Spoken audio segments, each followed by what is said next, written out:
आजकालच्या डिझाईन आलेले आहेत ना मोबाईलवरती, ते आता नको नको झालेत शिवायला. कारण की एका ब्लाऊजला खूप वेळ लागून जातो, तर 2.5-3-4 तास लागून जातात. तर मी हा ब्लाऊज शिवायला आता पहाटचे 2:30ला बसलेले होते, तर आता पहाटचे 5:30 वाजत आलेला आहे. तर हा ब्लाऊज माझा आत्ताशी कुठं कंप्लीट होत आलेला होता. तर मी दिवसभराचे 3 ब्लाऊज जे होते ते काढले डिझाईनचे.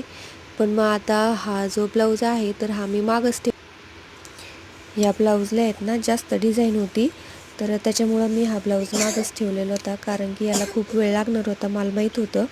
तर मग त्याच्यामुळं हा ब्लाऊज नंतर शिवू म्हटलं. तर मग पहिले आपण साधे ब्लाऊज शिवून ठेवलेले होते.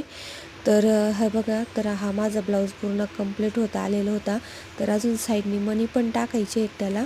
जी मी साईडनी टीप टाकलेली ना, तर तिथं मणी पण टाकायचे होते. काय होतं ना, नवीन डिझाईन शिवायला खूप भारी वाटतं.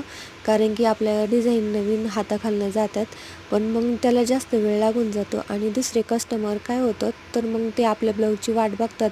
सारखे कंटिन्यू फोनवर फोन चालू असतात की ते आमचे ब्लाऊज झालेले आहेत का.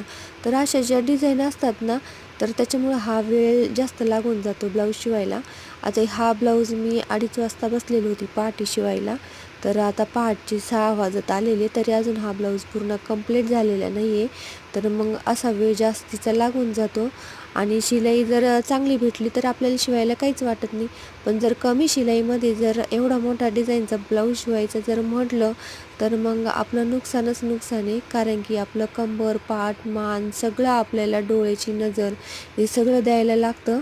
कारण की आपण एवढं कष्ट केलेले असतात, त्याच्यामुळं शिलाई आपल्याला जर छान भेटली तर काहीच वाटत नाही. तर शिलाई जर कमी भेटली तर त्याच्यामध्ये मग आपलं काय होतं, नाराज पण होऊन जातो आणि एवढी मेहनत करूनसुद्धा काहीच उपयोग होत नाही.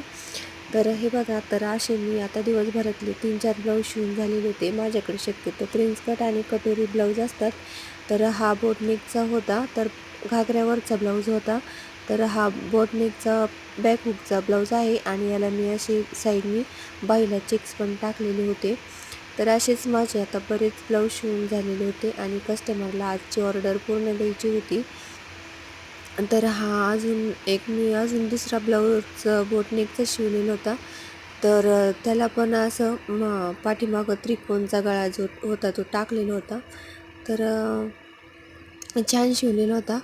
कारण की हातात धरलं तर आपल्याला असं फिनिशिंग दिसत नाही, पण मग खाली जर ठेवलं ना एकदम गळा व्यवस्थित दिसतो. याला इथं बटन टाकायचं होतं, पण नॉट टाकली. भेटू आपण पुढच्या व्हिडिओमध्ये. तोपर्यंत